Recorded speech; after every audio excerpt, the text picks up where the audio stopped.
So here we are, training programs.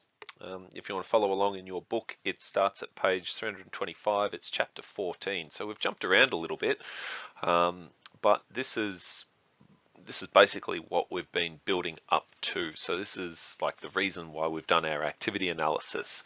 This is why we've investigated the different fitness components, and and this is why we've looked at the different training methods. Okay, so this is putting it all together. This is the reason we're doing it. So why do we train? Okay, we need to improve a person's physiological capacity to facilitate changes that the body needs to undergo to meet the demands of activity or the sport. Basically, it just means to get better. Okay, we want to train to improve our performance in whatever it might be, whether it's a team sport, whether it's an individual sport. We want to get better.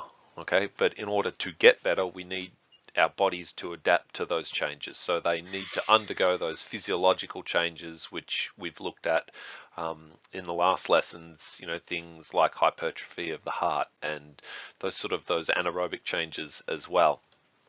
So, this is straight out of your textbook, but it's circular. Okay, it does continue to go around in a circle, because whilst you might have completed a training cycle, okay, you'll go back and you'll evaluate the program.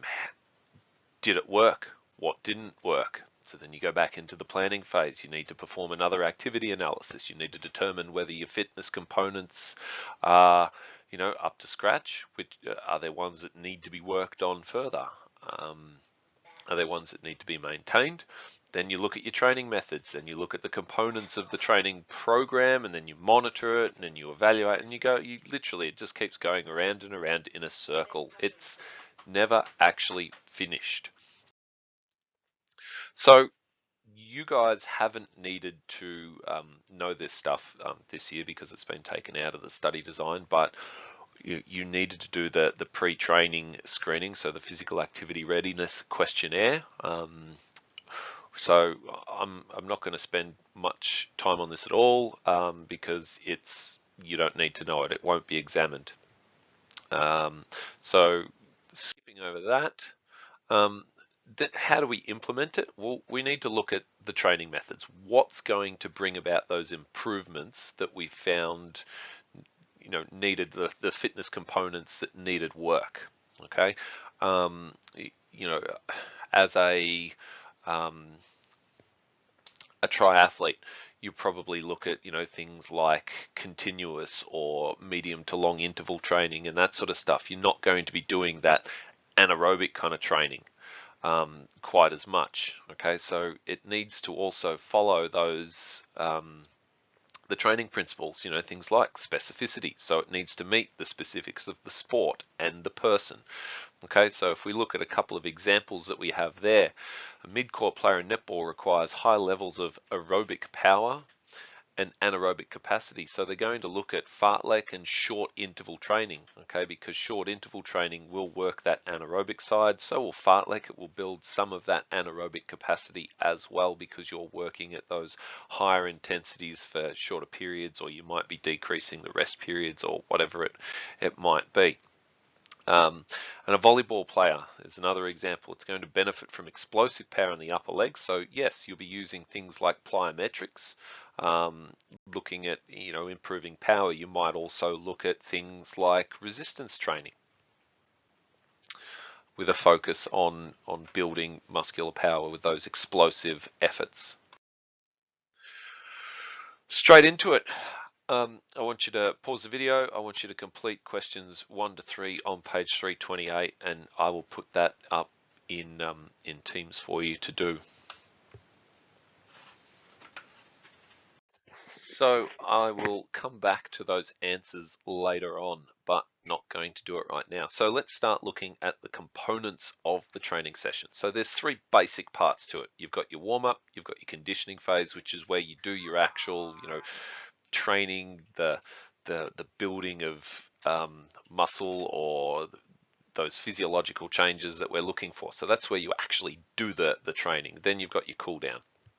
Okay, it should be followed every session. Okay, the more prepared you are, the less likely injuries are likely to happen. Okay, the reason that we do our warm up is, you know, to get the muscles warm so they're less likely to be injured if we were to do explosive sprint work and that sort of thing. Okay, it prepares the body, and then the cool down phase is also important because it helps with that recovery side of things.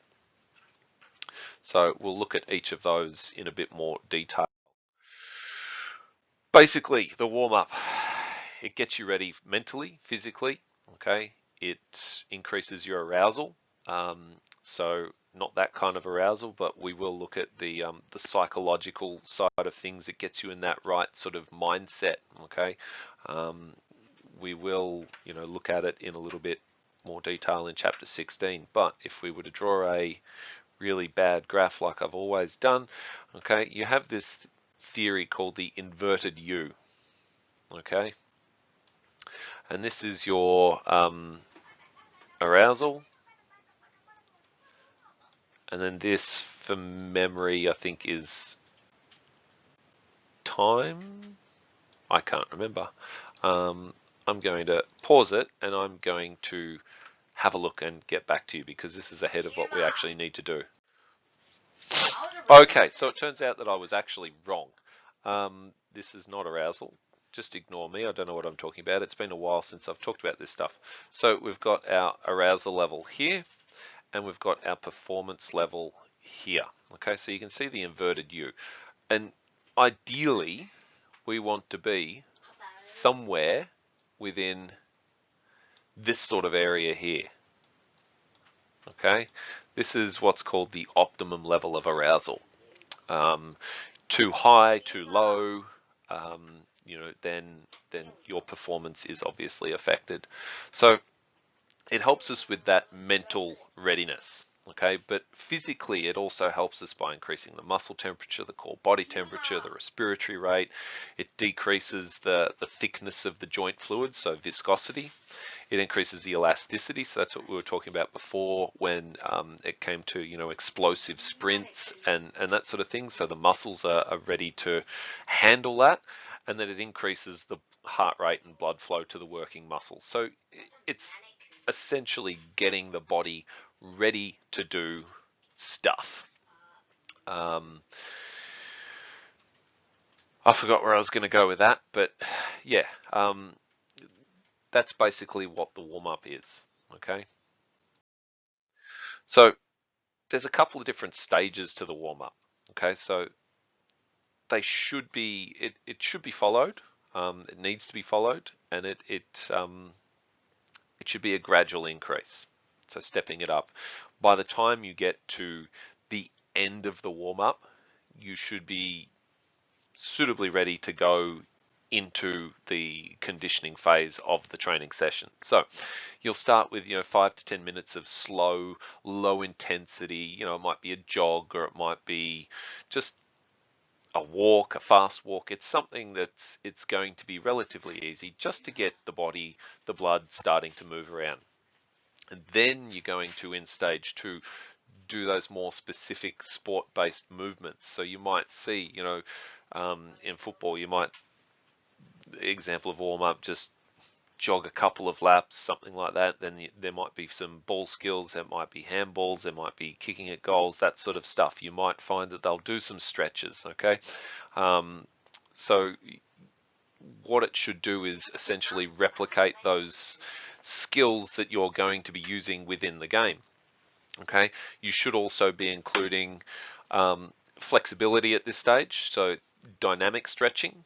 Okay, so that's that you know, swinging of the leg through the full range of motion, and getting those sort of muscles ready prior to the actual conditioning phase or the actual game.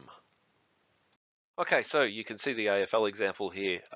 This is taken from your textbook. It's on 331, 332 in the text. So you can see we talked about, you know, that progressive build up of intensity, so higher and higher as you get closer and closer to the game, just to start by warming the body up, getting yourself in that mental sort of framework, right mental frame of mind.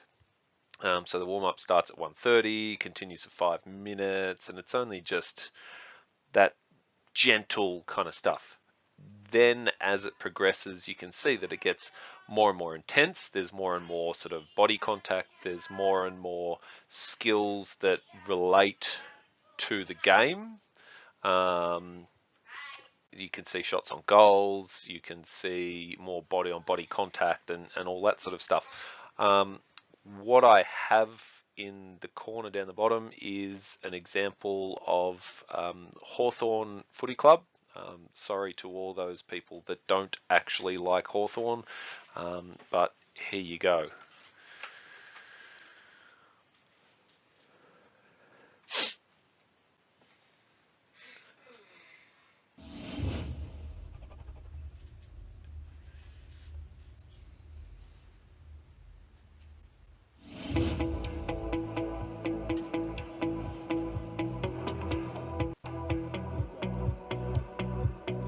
You can see stretching there, obviously. Music for mental preparation. A really individualised routine on game day. So they get to the ground generally 2 hours before the game. Then they'll have, a lot of them have physio, they get strapped, they do a lot of individual stuff in the first hour. Then that's when the group warm-up really begins. We do some dynamic stretching inside before we go outside. So we spend 5 minutes just doing some dynamic mobility, just to get their joints warmed up before we then go outside onto the field. We generally spend 15 minutes on the field. We do a general warm-up with some dynamic stretches, and then we go into the really specific footy preparation. So we're getting them ready physically, but we're getting them ready mentally as much as physically. So we're looking at doing decision-making type drills to get their minds switched on. The part of the brains that have to actually work in a game to make good decisions, that needs to warm up, if you like, as much as you need to warm up physically. It's a really underestimated part of preparation in skill-based sports. And decision-making based sport is actually switching on that part of the brain that you're going to use when you go out there to play. Then the boys come back inside, they have a bit of a break. We then do a very short warm-up inside, which again is more about just getting energy in the group than the physical warm-up. Then we'll go outside and do our last little warm-up outside, which again is based around doing some high-intensity sprints, doing some physical, hard tackling concepts so they're ready for that first bounce. Short rest, bit of goal kicking to get their iron, and away we go, ready to play.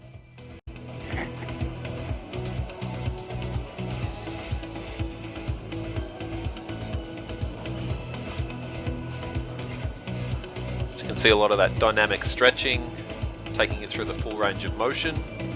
You can also see some of the more sport-specific skills being performed. How intense the players are on a warm-up is quite individual. Some players need to be really intense and they need to get the game intensity, whereas other players don't need to be as intense. They can be a bit more relaxed, and that's what gets them up. Because at the end of the day, we want them to be ready to play when the bounce goes. Some of them can get too over-aroused, so they need to calm down a little bit before a game, and others of them you actually really need to work to get them up physically and mentally prepared for that game. So yeah, there is a physical component to warming up joints, getting heart rate up and getting body temperature up, but very much there's a huge psychological component to a warm-up and getting them ready for an AFL game. You got to be careful not to do too much in a warm-up, because the game is a 2 hour plus game. So it's an endurance-based game.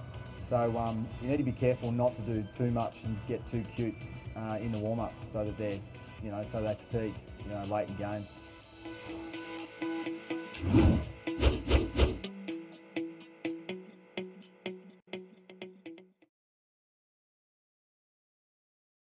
There you go. Warm up from a Hawthorn perspective. So you could see there, the gradual build up. You could see the more intense sort of stuff, and he spoke about the mental rehearsal. So it was really important to get the team, the individuals in that right sort of mental state. If you're too over aroused, and look, we'll look at this in the next chapters, but if you're too aroused, then you start making the fundamental mistakes. And likewise, if you're not sufficiently aroused, then you will end up making those fundamental mistakes. So you guys can have a look at obviously the information that's presented there and work it out for yourselves. Onwards. Here we have a netball warm-up. This is looking at weeks 1 to 4 of the program, and this is a conditioning session, but in particular session number 3. So they start with a general dynamic warm-up, so it'll probably be including, those stretches and sport-specific kind of skills that we talked about. Get on with it. Then you look there, we've got 50-meter sprints with 20 meters acceleration, 30 meters, you're just holding that speed at about 85 to 90% of intensity. The rest, you get 15 seconds in between repetitions, and We you get can a all 3-minute rest between the read. sets. So you get that full PC or almost full PC replenishment there. Then they move on to some shuttle sprints. So look, you don't need me to go through it all, but you can see Good what one, they do there. There's Einstein. their conditioning phase. So they're working those anaerobic systems. And then they're also working on the flexibility, which is pretty important in terms of netball as well. So working the lower back and the hip flexors and the hamstrings and the glutes, calves, so on and so forth. And then you can see their recovery down here. We actually do some contrast therapy. And we used to look at, this sort of stuff in year 12, but we don't so much anymore. But contrast baths is basically, going from a really, really cold environment. Don't know why that's popped up. Going from a really cold environment, so 10 to 14 degrees, to a really hot shower or bath, sort of around that 38 to 40 degrees. So you got your ice baths, really cold. Oh, I'm really And then bored you too. got your We hot should stop talking. showers, Yeah, so do I. which are obviously really, really hot. And the idea is that it's meant to shock the system. So going from that really, cold, really, really cold environment, it gets the heart pumping, and the idea is that it removes all those waste products from that session that you've just performed there. It's meant to remove those waste products quicker because the heart gets shocked and it starts pumping a lot faster, and then it's the contrast between that hot and that cold that is designed to do that sort of thing. So I'll move my big buffhead out of the way because it's in the way at the moment, but that's not actually out of a textbook. That's just something that I've found somewhere along the line. I might even try and slip in a netball training session video if I can find one now. You do that.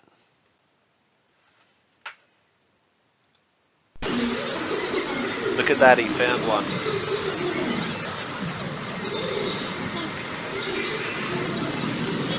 So obviously you can see this has been sped up. It's double time. Some basic ball handling skills. I've taken out bits and pieces that weren't relevant, but you can see that over time there's stretching done, ball handling skills that are relevant to netball performed through this. It goes for about 4 or so minutes, but gradually the intensity increases as the warm-up progresses.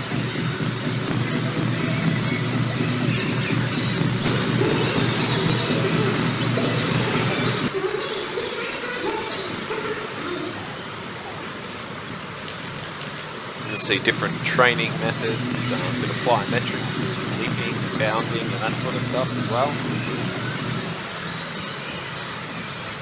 Taking the muscle through that full range of motion. Hello, Kate.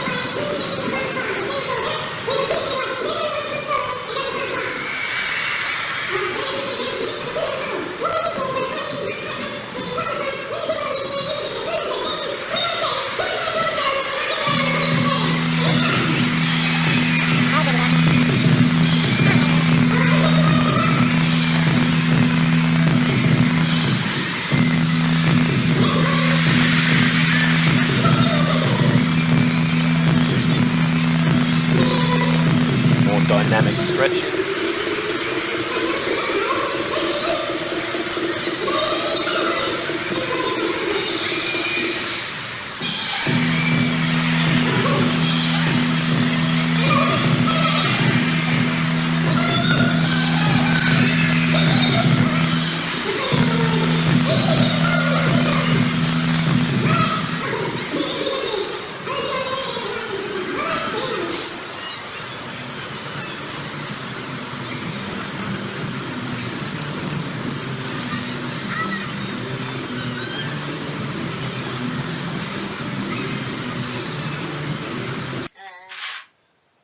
right, so there you go. You can see netball warm up there.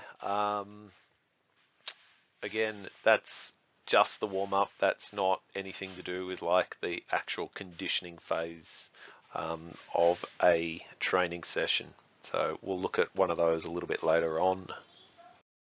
So the next part of the training session is the conditioning phase. So it follows the warm up because the body's going to be nice and warm, the joints are going to be ready for it, you're going to be in that right mindset. And this is the part of the session where you do all of the training, all of the, the weights and plyometrics and circuits, whatever it might be. It depends entirely on the actual sport and the event that you're training for. But you'll be targeting those areas that are needing improvement while you're maintaining the ones that don't, while you maintain your strengths. So different sports and activities, they obviously have very different physiological requirements.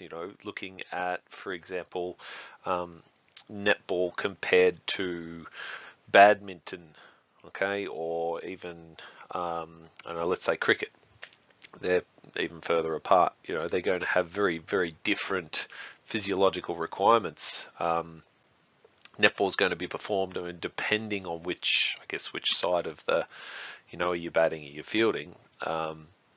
Netball is going to be much, much, much higher intensity, and it's going to be, depending on what position you play, probably a lot more stop-start. Cricket, if you're out in the field, probably, and the ball's not coming to you on any given day, it's going to be quite, aerobic by nature. But they all, look, at the end of the day, they all have different requirements, so you're going to train for them differently. Which we'll see over the page, and if you're following along in the textbook, it's page 332 and 333. So up the top you can see a plyometric session for badminton. Okay, so we have some squat jumps, we have some overhead throws with a medicine ball, we have some box push-offs and some side throws using a medicine ball. You can see the sets and repetitions there. So they're doing 5 sets of 8 repetitions. But then if you come down to the bottom here, when I move myself out of the way, you can see that this is part of a circuit training session for a triathlete. And completely different training method. We've got weights being used. So we're doing resistance training, 30% 1RM. We're doing leg presses and bent over rows and calf presses and all this sort of stuff, working all those parts of the body that are going to be used specifically, in the ride and the swim and the run. So 2 very, very different training methods. And you can actually see in the instance of the triathlete, you can actually see the overload being applied. Whilst the weight hasn't changed, so you can see 30%, 30%, 30%, that's all the same.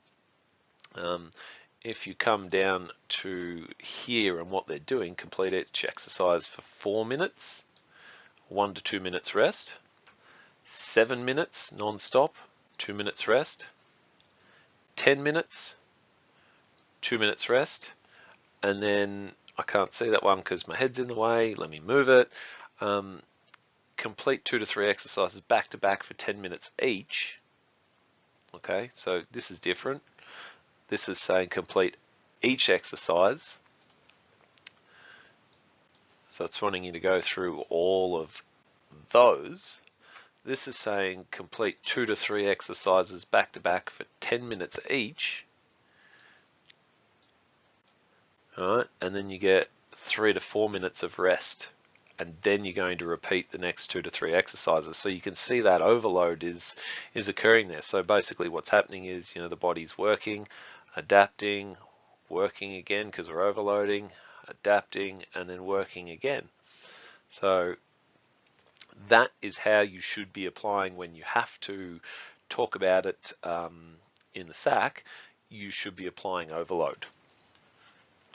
Moving on, the cool down. Okay, another part of the session, but it idea is to return the body to those pre-exercise levels. So it removes waste products, it helps to prevent any sort of muscular soreness or DOMS, delayed onset muscular soreness.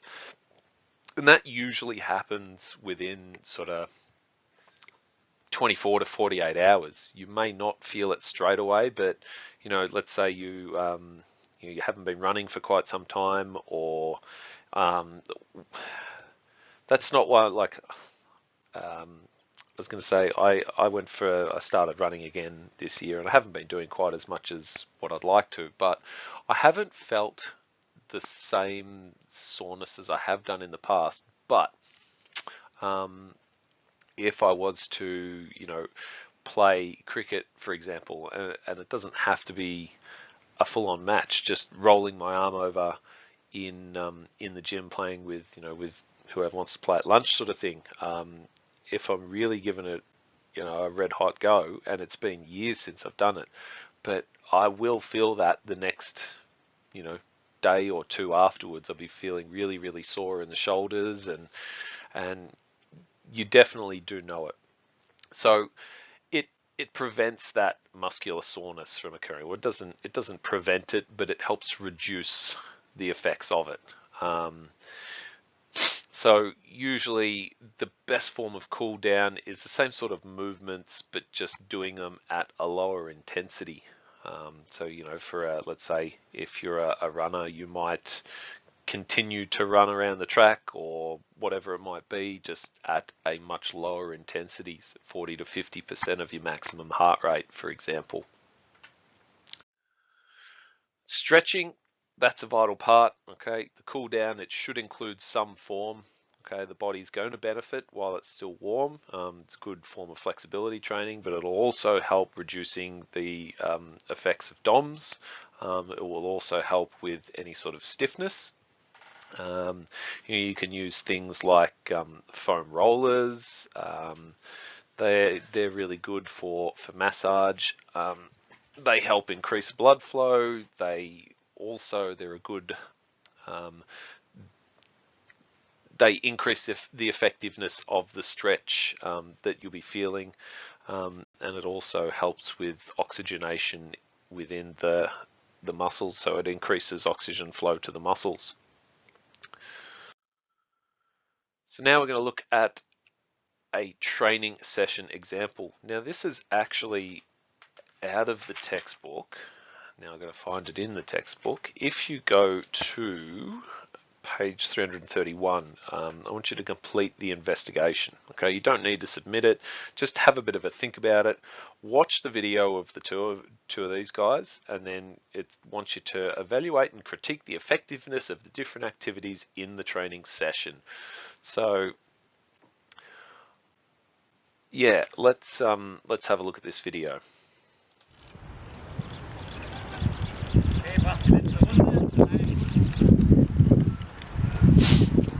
It's quite a long one, so you might want to get some popcorn or something.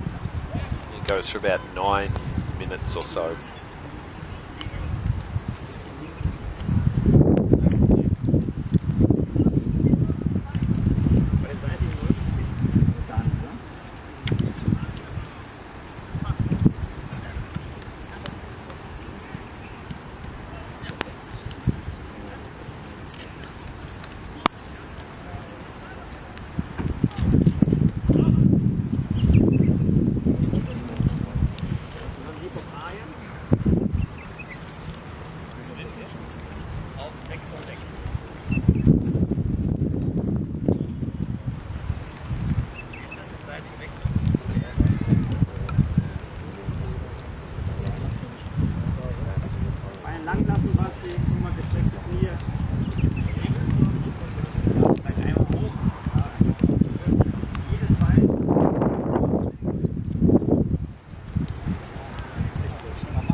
As you can see, a bit of resistance training here.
See probably a little bit more resistance being applied second time round there.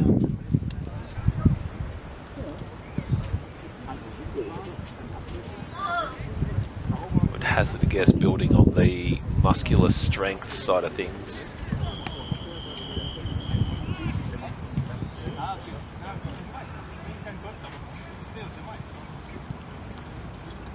Okay.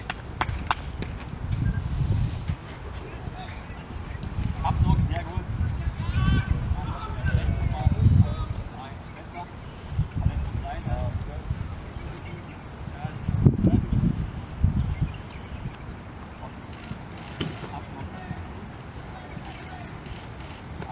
Jawohl.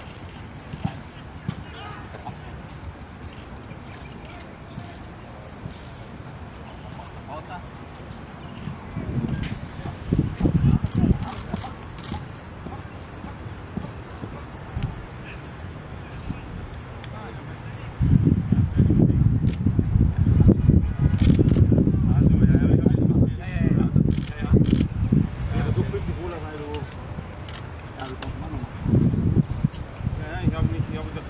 Ja, normal war auch ohne Hopser gedacht, aber für dich ist wirklich besser, du machst eine rundere Bewegung. Und nach unten beschleunigen, nach unten beschleunigen. Nicht springen, jawohl.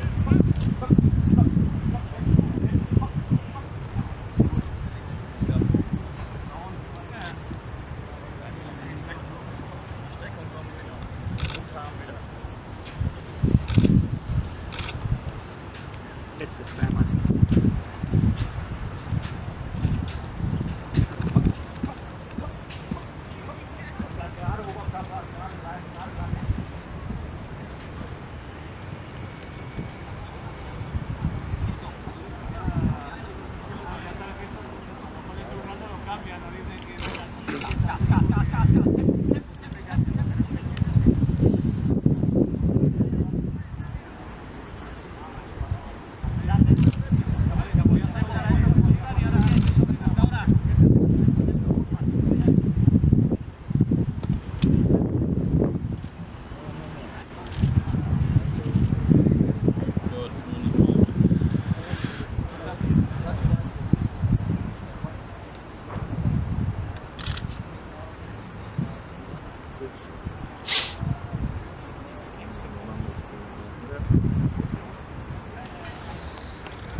So there you go.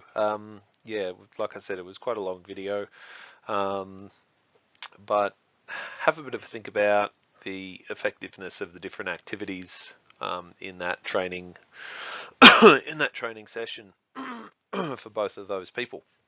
Excuse me. Then we have a netball training example. Okay, and this is actually this is looking at lower body, it's looking at strength, it's looking at core strength. So, you know, you will probably find that each of the sessions, I mean, they're all split into week 1, 2, 3, so on and so forth. It's a 4-week program, but you probably find that each of the different different training sessions, like different days of the week, you would be doing different things. So one day you might be doing core strength, another day you might be working strength and power, but then you can see what is expected of each of them there. So I'm not going to go through it in too much detail, but you can have a look at the training example there. You can see I can't get this frog out of my throat. You can see the progressive overload. If we look in particular, let's pick on strength and power, and let's just do the double leg bounds here. So start off at 3 sets, 3 reps. Week 2 they go to 3 sets, 4. They hold it at 3 sets, 4. And then in the final one they move to 3 sets and 5. Okay. Again, you can see it down here, hip extensions, 3 sets of 10, 3 sets of 12, they increase it here, 3 sets of 15, and then they hold it there at 3 sets of 15. So you can see that progressive overload. So you're never overloading more than one variable, which we will, we've already spoken about, but I think we will look at it again down the track. I can't remember. But yeah, no more than between 2 and 10%. So only one variable and between 2 and 10%. So you don't want to do more than that. Otherwise you risk overtraining and doing yourself injury.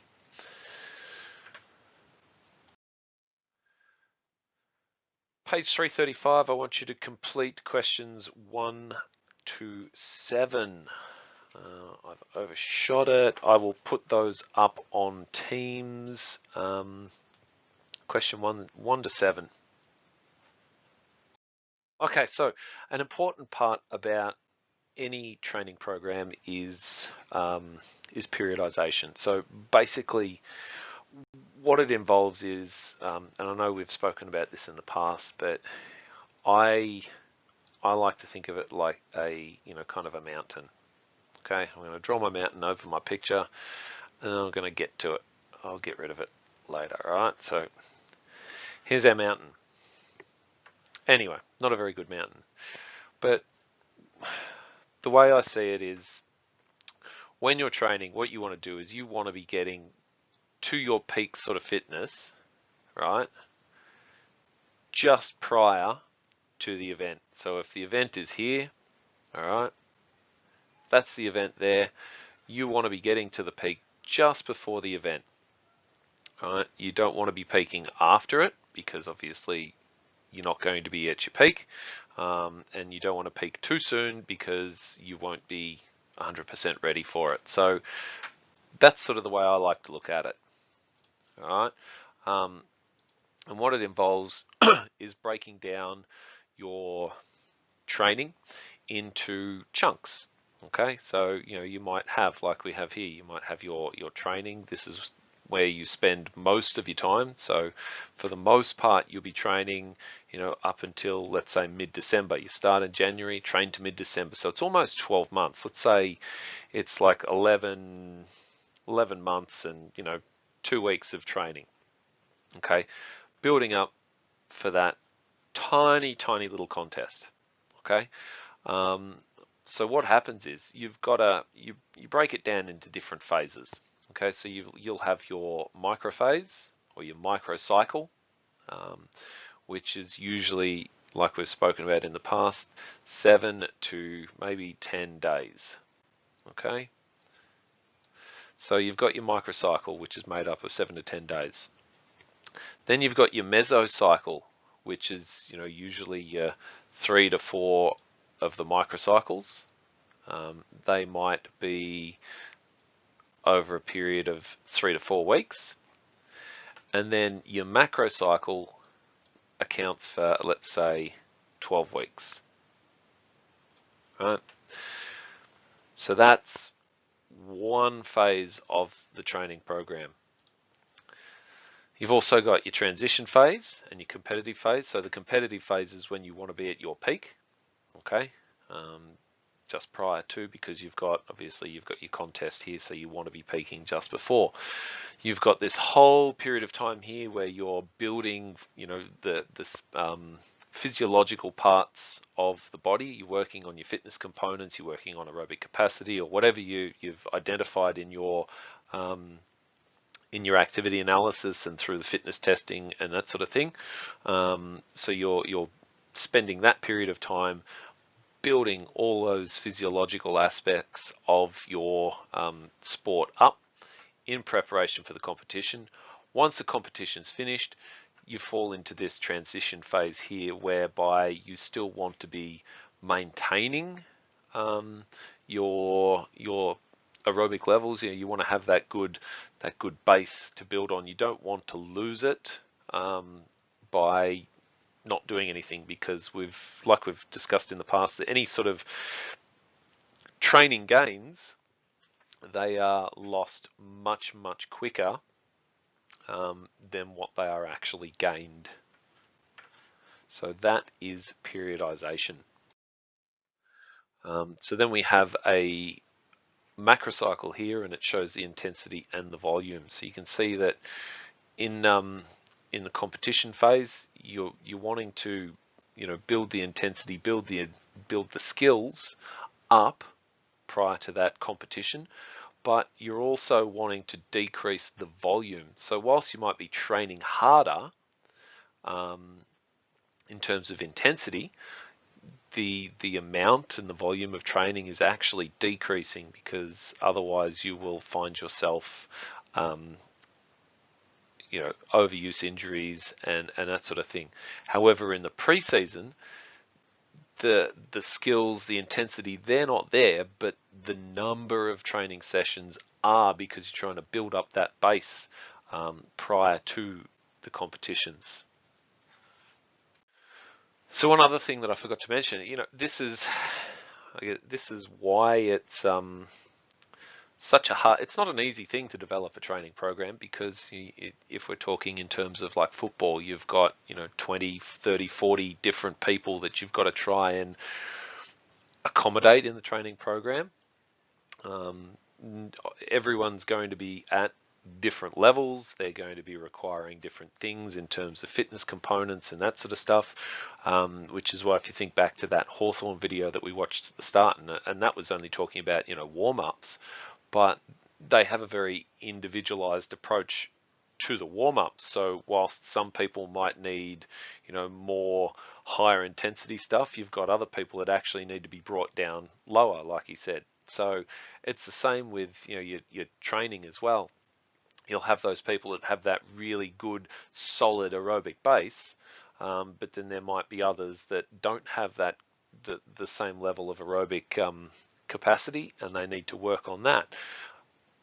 Others might have really good natural skill ability, and others have to work incredibly hard to build those skills. So it is quite a delicate balancing act to put that sort of thing together for each and every individual. So to evaluate the program, so if we go back to the start, and we're talking about that developing a training program, you've got to monitor it, you've got to record what you're doing, so you can reflect on it at a later date. So it's important to have some sort of record, whether that's a diary or whether it's we'll look at that in a bit. But it's really good in terms of being able to monitor how you felt psychologically, physiologically, all those sorts of things. So we can look at that at the end of the training session, and if we say, well, why didn't if we do our post-testing in our fitness tests, because you always do a pre-test and you do a post-test to find out if there's been any sort of improvement. Perhaps we can say, well, okay, well, at the start of the training program, we identified that your aerobic capacity was, let's say, low. We needed you up at, I don't know, level 12, but you're only at level 8. So we identified that as a weakness. We wanted to work on that. And in the post-testing, it shows that you're only now at a level 10. Why? We can go through those records that you may have kept. You may have kept some sort of a diary of your training, of how you felt. Perhaps the training was boring. Perhaps it wasn't working you hard enough. Whatever it might be, it gives us that insight into how the person's felt at training, how they've been conducting themselves at training, and then once we've evaluated it, we can go back and we can make adjustments to it. So perhaps it was too boring. Okay, we can find different ways to improve the aerobic capacity of that person next time round. So whilst it seems a bit silly and a bit boring and a bit mundane, it is actually a really valuable tool. And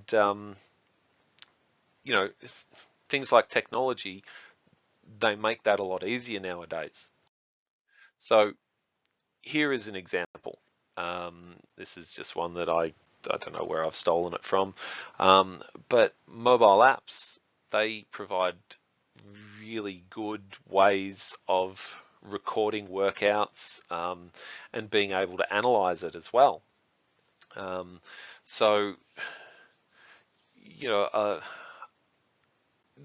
they are a wealth of information. You can see here that he's covered 11.8 kilometers in 47 minutes. You can see his average speed, his elevation. That's only part of it though. You can dive into it much deeper. The fitness trackers have come a long way in recent times, with built-in GPS and all that sort of technology, that they can provide us with really good recording methods. They can also remind us to go out and get active. You've been sitting down for an hour, you need to get up, you need to move around, that sort of stuff. So that's just one method that you can use. We've already talked about this sort of stuff. The record keeping, it allows you to monitor your performance, your improvement, the training. Maybe you're training too much, so you can look back and go, well, this period here I was actually training 5-6 times a week. That's too much. And then you can go back and you can adjust it. You can adjust training loads. You can review all those sort of things. It also helps to motivate you. You can set yourselves some goals. I was at this level at the start of the year. I want to be at the same time next cycle. I want to be higher than that. Look, let's use, I don't know, fitness test. Let's use the beep test as an example. At this pre-test, I scored level 6. At this post-test, I was level 7. Come next pre-test, I want to be level 8. Just an example, and that kind of helps you to motivate yourself because you've got that goal that you're trying to chase. So the one thing that doesn't actually get recorded by things like the Garmin watches and all your fitness trackers, Apple watches, and that sort of stuff is like the psychological data.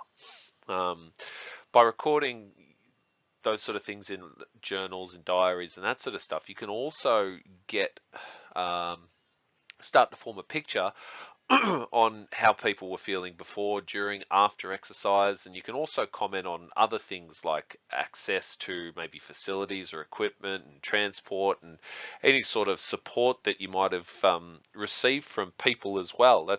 I mean, they're just some of the things that you could put in. So this example was taken from the textbook, and you guys can read it, but it said, I had to ride my bike to training today because mum was working. Once I got there, started training, felt good, or it was cold, raining this morning. I felt really unmotivated to go for my walk at 6 o'clock, but I knew that I had to meet Marie, Kate, Sarah, and Emily. So that made me get out of bed. So you can see there that, it talks about different aspects of the training session, or even before the training session. So the person had to ride their bike. So perhaps, if they say they felt good, maybe they might have had an off session, looking at it from a coach's perspective. Maybe they weren't putting in their usual maximal efforts, that sort of thing. So you could take out of that, well, obviously, they've expended a bit too much energy because they've had to ride their bike there, or something like that. And you can see in that second little snippet there that the person didn't want to get up because it was cold, and everyone finds it difficult to exercise in the winter because it is cold, it's dark, it's pretty miserable. But because this person had the support of their friends, they didn't want to let them down, so they got up, they got dressed, they went and did their activity. And there's Kate in the background, Joel. So once we've done all that stuff, and this is a different font. Once we've done our program, okay, we do the same fitness testing that we did at the start, okay, and we haven't talked about that because it's been omitted from the study design this year. But you do your pre-test and you work out, your areas that you're strong in and you're weak in, and you get a ranking for those fitness components based on the tests. You've got to do the same tests again to find out where you sit. And the the way you would do that is you would do it under the same conditions. Okay, ideally you wouldn't do it on a really cold day and then do it on a really hot day. You wouldn't do it in the morning for the pre-test and then do it late at night for the post-test. Okay, so we didn't talk about it, but basically you've got to go through the same process again to determine whether there's been any improvements for those physiological the physiological aspects that you identified. Okay.